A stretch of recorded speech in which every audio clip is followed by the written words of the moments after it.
द्वार पालो, कन्हैया से कह दो। अरे द्वार पालो, कन्हैया से कह दो कि दर पे सुदामा गरीब आ गया है, कि दर पे सुदामा गरीब आ गया है।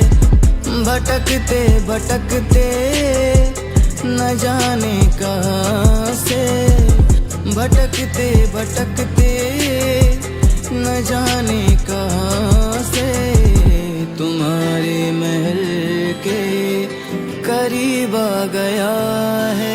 कहानी ये दो बाल सखा की गुरुकुल में जो साथ पढ़े, बचपन में था दिया वचन की सुख दुख सारे बांटेंगे। जैसे जैसे बीता समय दोनों के जीवन पथ बदले, निर्धन बने सुदामा और श्री कृष्ण द्वारकाधीश बने। खाने को मोहताज फिर भी जीवन से ना कोई शिकायत, भिक्षा मांग वो करे गुजारा, ना उन्हें कुछ थी अधिक की चाहत। कब तक सोए पर बालक भूखे, इनका क्या ही दोष भला। बोली पत्नी सुदामा से, तुम सखा से मांगो मदद जरा। पत्नी के हट करने पर हाँ चले सुदामा द्वारका नगरी, नंगे पैर ही गए सुदामा, धोती मैली सारी फटी थी। पहुंच द्वारका पूछे सबसे क्या, कृष्ण के महल का रास्ता सबको बतलाते वो जाते, कृष्ण से मेरी गहरी मित्रता। न सर पे है पगड़ी न तन पे है जामा, बता दो कन्हैया को नाम है सुदामा। बता दो कन्हैया को नाम है सुदामा।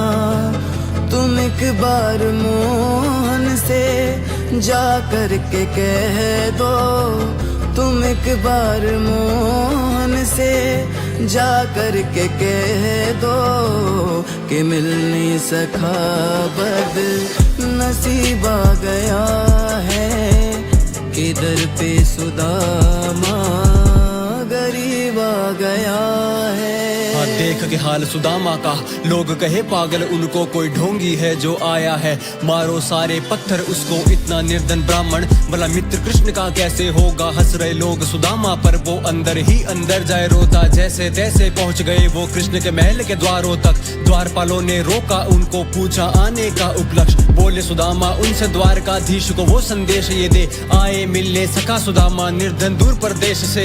द्वारपाल के जाने के बाद लगे सोचने ध्यान से वो, मुझसे मिलने के बाद कहीं महसूस करे ना अपमानित वो। क्या कृष्ण उन्हें पहचानते अब भी खड़े खड़े वो सोच रहे, क्यों ही याद रहूंगा उन्हें ये सोच द्वार से लौट रहे। तभी सुनते ही दौड़े चले आए मोहन, लगाया गले से सुदामा को मोहन। लगाया गले से सुदामा को मोहन। हुआ रुक्मणी को बहुत ही अचंभा, हुआ रुक्मणी को बहुत ही अचंभा। ये मेहमान कैसा अजीब आ गया है, कि दर पे सुदामा गरीब आ गया है।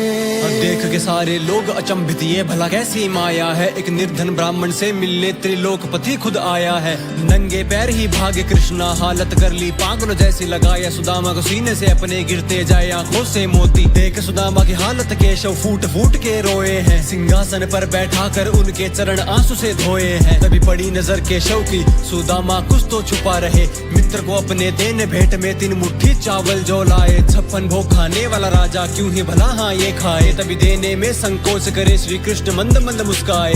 छीन पोटली सुदामा से चावल देख कर बोले कि इस भेंट की तुलना कर न सके कोई भेंट समस्त ब्रह्मांड की। जैसे ही कृष्णा ने चावल का पहला आहार लिया, धरती लोक का सारा सुख हाँ सखा सुदामा के नाम किया।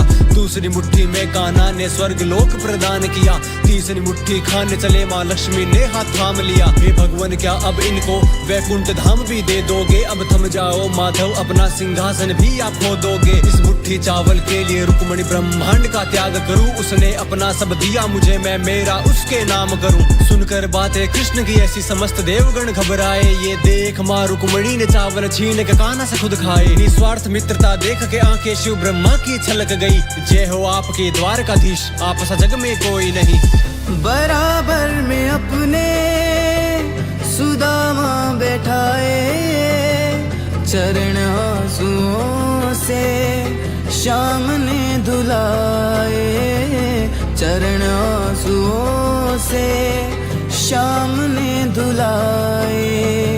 न घबराओ प्यारे जरा तुम सुदामा, न घबराओ प्यारे जरा तुम सुदामा।